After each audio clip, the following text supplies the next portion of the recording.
Because it's such a popular style, most people know, or think they know, the origins of the IPA. Hey, this is Ryan from Beer by the Numbers, and today we're diving into the true history and evolution of the IPA. So the popular origin story of the IPA goes something like this. Back in the late 1700s and early 1800s, England held a large colonial presence in India. The soldiers, sailors, and civilians had a huge appetite for beer. Trouble was, the voyage to India was long, and by the time the ships made it there, the traditional beers had spoiled. Even when they didn't, the dark porters that were popular at the time in London weren't quite the ticket in the hot climate of India. George Hodgson of the Bow Brewery in London was the first person to come up with a solution to this problem. He began brewing a lighter style of beer, known as pale ale.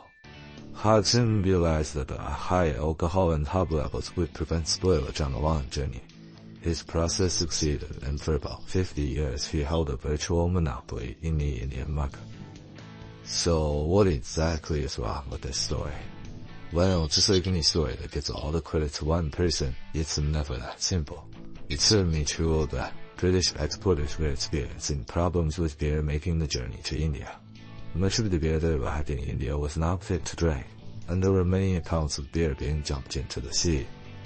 There was just no way to prevent the hardships a past could experience while at sea. When they first departed England, the North Atlantic tepid beer at a perfect solar temperature between 50 and 55 degrees Fahrenheit. But that didn't last, as the ships neared the equator to pass around Africa, where the warm seas rocked the pass to a foamy froth, and were a balmy 80 degrees. Then the beer would be chilled again, going around the Horn of Africa before heating up again upon arrival to the colony. Now, through decades of trial and error, a few breweries finally found a way to mitigate some spoilage and add a lot of bacteria-killing hops. This was certainly no guarantee, but it did make beer more likely to survive the journey. So much so that by 1760, all brewers were being advised that a large helping of hops was an absolute necessity. This bit of advice about hops was being widely circulated some 25 to 30 years prior to Hodgson's pale ales. In the meantime, India was developing a great taste for the same porters and stouts that were popular in London, although these were a bit hoppier. And although Bow Breweries wasn't the first hoppy pale ale to make it to India, it was certainly the most popular. But in reality, even though the beer and hoppy pale ales became quite popular in India, it's surprising to learn that the Indian market was never more than a blip in the world of beer at the time. At its height, India was only receiving 10,000 barrels a year.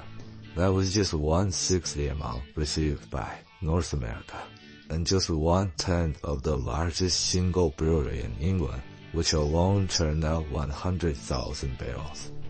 Now, based on the pretty small export market to India, you'd think the IPA would have ended up a footnote in brewing history. But fortunately for hopheads everywhere, a new rail line between Britain and London linked the pale ale breweries with the huge London market.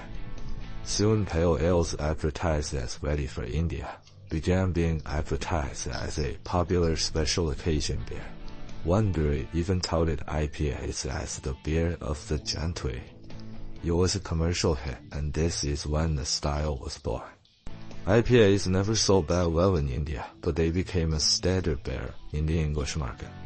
As India pale ales have evolved, the family tree has split into two distinct categories, British and American IPAs. British IPAs are modest beer, around 5% alcohol, and only moderate hopping.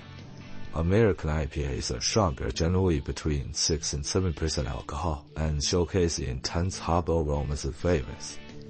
In the 19th century, IPAs didn't change much. It wasn't until the 20th century that world events forced a change to the style in England. To save on grain during World War I, all British beers were required to be brewed at a lower strength, causing a permanent change to IPAs. By the 1940s, the style was about the same as a pale ale, and in many breweries, the IPA was less alcoholic than their signature pale ale. In America, Prohibition nearly killed all ale production and certainly killed the popularity of the IPA in the US. But the IPA found new life in the 1990s on the American West Coast. Craft brewers discovered the awesome hop growing climate and began using more and more hop. reviving the all-but-dead style. Soon, West Coast IPAs began pushing the envelope of what hobby beer could be. And today, brewers in the northeast of the US are introducing another evolution to the style with the Northeast IPA. These beers are characterized by their hazy color and strong fruit flavors to pair with all that poppy goodness. The humble IPA began as an export to a colony. It circled the globe. It spread from England to North America. It nearly died as a style and then became the symbol of the craft beer renaissance, all while bearing the name of a country where it was never actually brewed.